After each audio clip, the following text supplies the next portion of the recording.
Hey, I'd like to welcome you to another episode of the Mission Matters Business Podcast, your source for all things business. My name is Adam Torres. You can follow me on Instagram at AskAdamTorres. Keep up with my book releases, book tour schedule, signings, all that other good stuff. Always love to connect with you there. And as always, if you'd like to apply to become a co-author of one of my upcoming books, just head on over to the website, missionmatters.com, and click on Become an Author to apply. All right, so today I have Robert Stupack on the line, and he's a discoverer and adventurer over at RockwellAuthentication.com and also DrakesTreasure.com. Robert, welcome to the show. Thank you very much, Adam. And how are you doing this afternoon?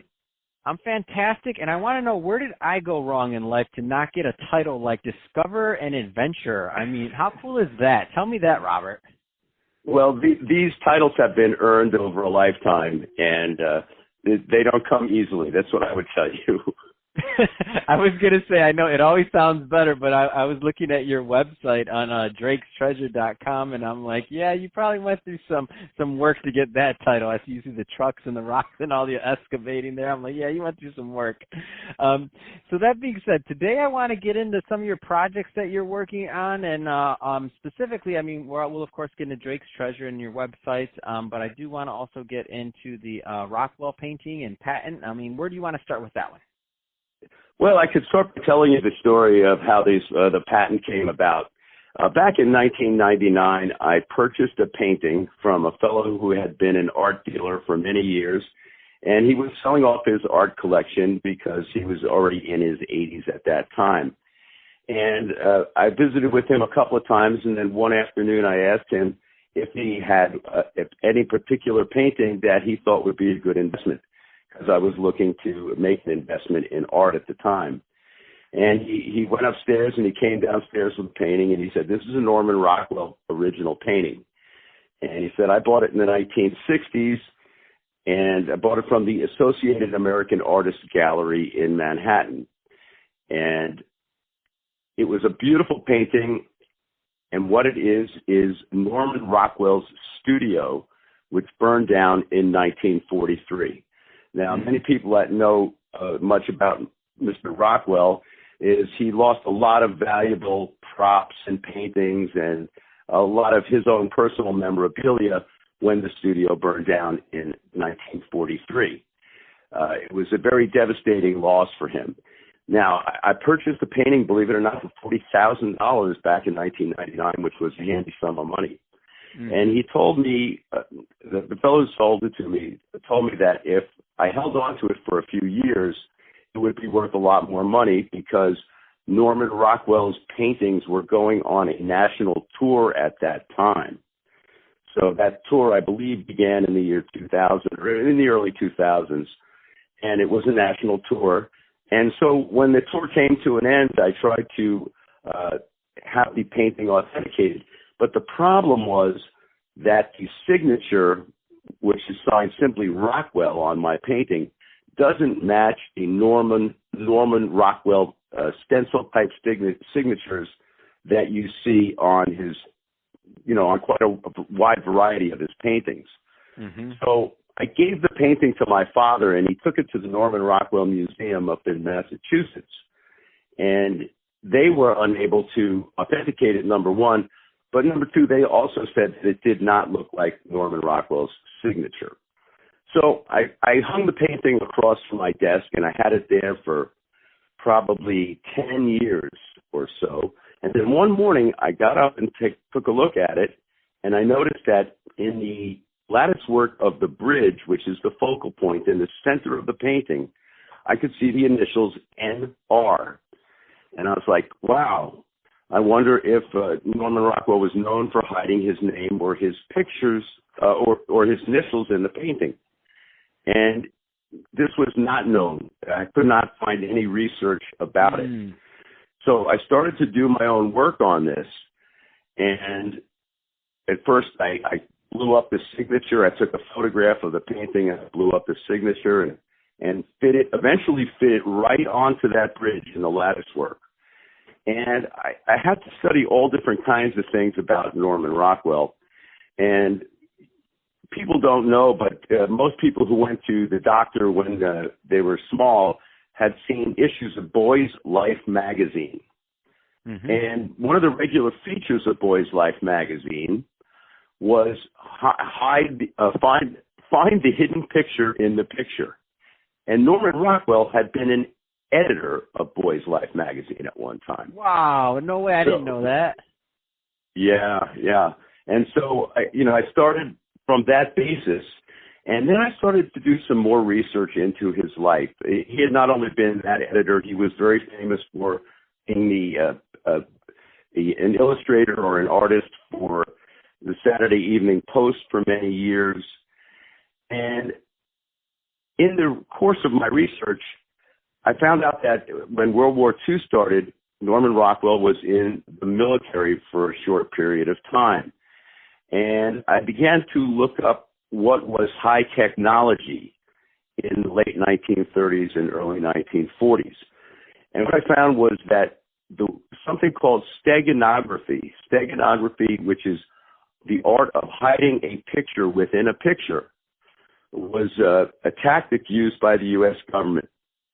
And when they put out posters, and there were many wartime posters to support the war, and Rosie the Riveter poster is one of these very famous posters. And so I had to do a lot of research and find out what techniques and what colors were used in hiding a picture within a picture. And by doing all of this and getting a particular article that gave me the settings that were necessary, I came up with a way to take a Norman Rockwell picture. It works off a photograph of any kind of Norman Rockwell painting painted after 1942, and putting it through the process, which I have patented. It miraculously comes up with his initials highlighted, and there is also some other information like the date and his name in every painting painted after 1942. Whoa. And I patented this process. Yeah, it's quite amazing. People could take a look at the website, which is rockwellauthentication.com, and they can see not only my painting, but how this works on all of his other paintings until he passed away in 1978. Every painting contains the same initials, NR or NPR for his middle name, and the date. So that's this is absolutely amazing. And that's how you get your title right there. Like nobody else sees that except for you. That's absolutely amazing. So obviously you still talk to you've been in contact with the foundation, other things. I mean, what have people said about this? Like you've authenticated other people's paintings. Like what's the consensus on this? Super interesting. Well, the art world, they would like to go everything traditional. There are a couple of companies out there that authenticate art via scientific methods, and I've been in touch with them because I want to, obviously, the painting that I purchased back there in 1999, this process works on it, and the initials NR are very, very clear when you put it through the process. Just the other day, I sent off the painting to New York to have another type of authentication where they look at the brush strokes and they measure the type of paint. And I want to get an independent verification because I would like to sell my painting. I purchased it as an investment. Here I've held it now 21 years, and I would like to sell it at auction. And because of the subject matter of the painting, which is his burned studio, this is very important to collectors and museums. It's probably one of the most important Norman Rockwell paintings, although it's not his classic magazine cover paintings, which people think of. Now, the largest collectors of Norman Rockwell paintings are George Lucas and Steven Spielberg.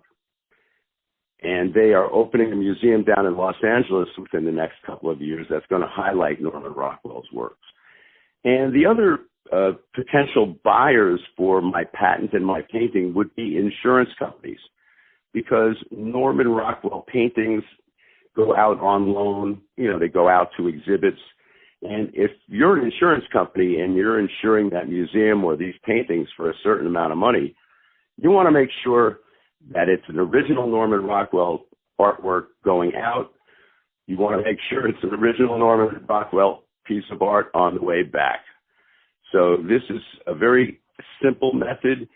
Takes only 5 to 10 minutes to authenticate the painting, and that way, the insurance company is guaranteed that they would be, that it is the right painting going in and out. Man, that's awesome. What a story, Robert. So that being said, if somebody wants to learn more about what you're doing there, or also at Drake's Treasure, what's the best way for them to connect and to get more info? Well, you could just take a look at the website, which is rockwellauthentication.com, and you can contact me through that site. And my other adventure is called Drake's Treasure. Now, there is a book on this. It's called Drake's Treasure, a real-life adventure, which is available on Amazon under Drake's Treasure and under my name. And there's also a website, drakestreasure.com. And this is a very, very interesting story about Sir Francis Drake's landing at Nova Albion in 1579, which is a long time ago, but Nova Albion happens to be in Marin County, California. And what's interesting about this is not only the treasure story, but the fact that I was out to resolve all of the unanswered questions about Sir Francis Drake's visit in 1579. And it involves something called the Plate of Brass, which is a small plaque that Sir Francis Drake left when he was here, which claimed the land for England. And Spain actually, owned California for a long time, but it was actually first founded and discovered by Sir Francis Drake.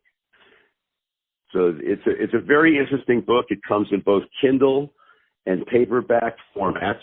I recommend the Kindle because what I've done is put pictures in it, a lot of pictures, and it works best with a Kindle. If you see something that's highlighted, you click on it. It takes you right to the picture of what I'm talking about, and then you click on another link, and it takes you right back to where you were in the book. So I recommend the Kindle format as opposed to the paperback, but you can look at either one. Man, that's awesome. So, Robert, thank you for coming on today and teaching us more about what you're doing over at RockwellAuthentication.com and also DrakesTreasure.com. And you have me in mind to get in an adventure myself. I don't know if I'm ever going to earn that title, Discover an Adventure, but you sure are one. And I saw that picture of you with all your research on DrakesTreasure.com, and it's pretty outstanding. Everybody listening, definitely go check out that website and see what Robert's up to. You won't be disappointed there. And also, if you're listening to this for the first time, don't forget, subscribe to the podcast, leave me a review on the Apple iTunes Store, and also if you're watching this on our YouTube channel, Mission Matters Business, give us a subscribe there, and also leave us some comments on the video. Love to know what kinds of things you're working on and projects you have going on in your life. And Robert, thanks again for coming on the show.